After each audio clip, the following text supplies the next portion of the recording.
in. I love your outfit. Thank you. I love the fact that you've been intentional with what you wear when you're. I love your outfit. Thank you. I love the fact that you've been intentional with what you wear when you're out of Ghana. Yes. You're representing the continent.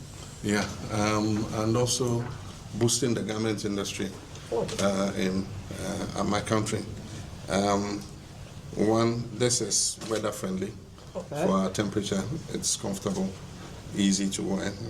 And I only wear suits for some official occasions, but otherwise, every day at work, I feel more comfortable in this attire. Or else, then, for some official appointments, you have to wear our traditional attire.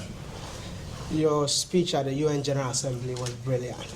The future of the world is Africa. Can you tell us more about that? Because a lot of Africans felt like Nkrumah is back again. Well, when you speak from the heart, that's how it comes across. And so you need to put your thoughts into your speech and own the speech, and that is what I did. I crafted it. And I meant every word in there. I talked about reparations. I talked about the global system and how it is changing and how it has been unjust to Africans. And in any new global order that succeeds it, there must be justice and equity for Africa, including having an equal say, in international global institutions like the United Nations, the World Health Organization, the multilateral financial institutions, the IMF, the World Bank, and all that. Africa must have a greater say in all these institutions. Aside from that, the current world order is rigged against Africa. And so if you look at the colonial patterns of trade that were established by our colonial masters, they are the same patterns of trade. Railways lead to only where there are resources, and they lead from there to the ports in order to extract those resources and export them to other destinations.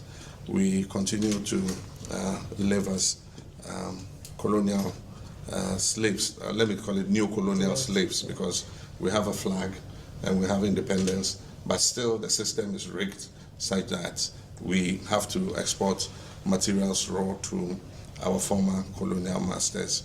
They use those resources, to produce manufactured and finished goods, and then determine the prices of those goods and export them back to us. But when we export the raw materials, we don't determine the price. We don't determine the price of cocoa.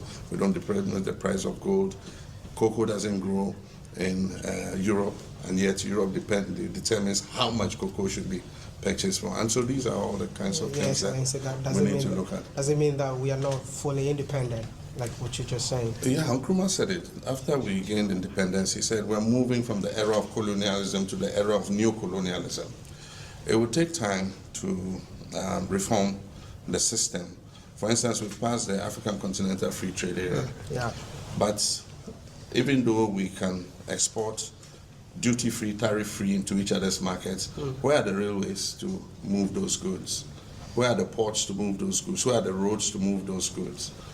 If you have to move goods from Ghana to another African country, you probably must have to transship it through Europe or some other destination before it gets there.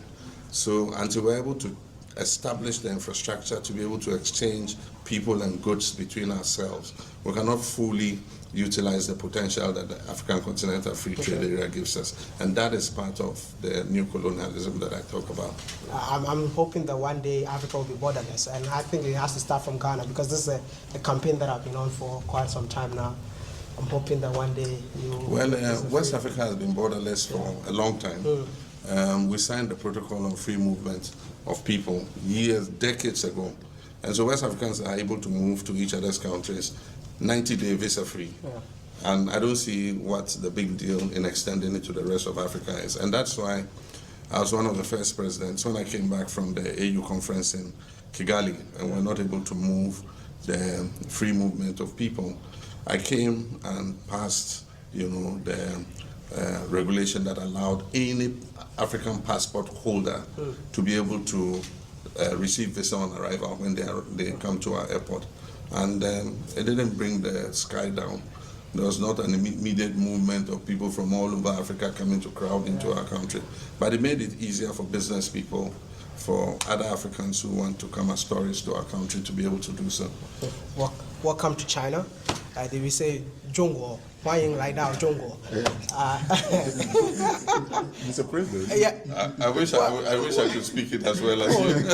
Zhongguo. Zhongguo, China. Zhongguo. Yeah, Zhongguo. Yeah, why ain't like that, Zhongguo? Your Excellency. Why ain't like that, Zhongguo? Yeah, that's a good one.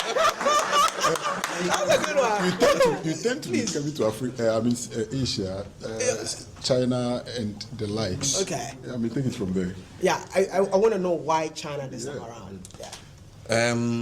I was honored to be invited by President Xi Jinping as the only African president to be invited to the Global Leaders Conference on Women. There was also the Prime Minister from Mozambique. Yeah, but at the level of president, I was the one who was selected to come, and that was an honor for me. But it also gave us the opportunity to thank China for the role they played in Ghana's debt restructuring. China is a co-chairman of our bilateral creditor committee, and I know the role that China played to get us a negotiated deal in the G20 debt treatment framework, especially in the negotiations with the bilateral creditors. And so it gave us an opportunity to express our appreciation to him. Indeed, Ghana got its approval in record time, the fastest that has ever happened. And so it opens the way for other countries that are debt distressed to have the same. And so I had the opportunity to say thank you to President Xi, but also to discuss important issues of interest in the relations between us in terms of pivoting into a new era of trade and investment that is discussing China's policy of 0% tariffs for all African countries. And so we had the opportunity to negotiate that. We agreed in principle. We've not signed off yet, but we've agreed on a target date where we'll complete the negotiation and sign off. So it will mean that Ghana can export duty-free into the Chinese market. But one of the things we need to do, which is important, is not that it's not just enough to export, to have zero tariff exporting into the Chinese market, if we do not harmonize our standards, because China has quite some stringent standards, and so we need to harmonize the standards between the Chinese Standards Authority and our Ghana Standards Authority, so that if we get approval from any of the two standards authority, we know that the product is of the quality that can be exported to Ghana or exported to China. And so that will be the next stage after we sign off on the zero tariff. But we also had the opportunity to discuss issues of bringing Chinese investment into Ghana. We want to position Ghana as the gateway to Africa. And so we're creating Ghana as the hub. Right now we have an expanded port and new ports. Phase 1, Phase 2 have been completed. We have one of the most efficient ports, top 10 ports in Africa. And I believe that there's a time. Our economy is doing well, it's stable, interest rates have come down, inflation has come down, our currency has stabilized. Yeah. So there's a time to attract Chinese investors, indeed Asian investors and investors from other locations to come and create Ghana as their hub for manufacture and exporting to other African countries and to the rest of the world. Your Excellency, Thank you very much. All right. Thank you.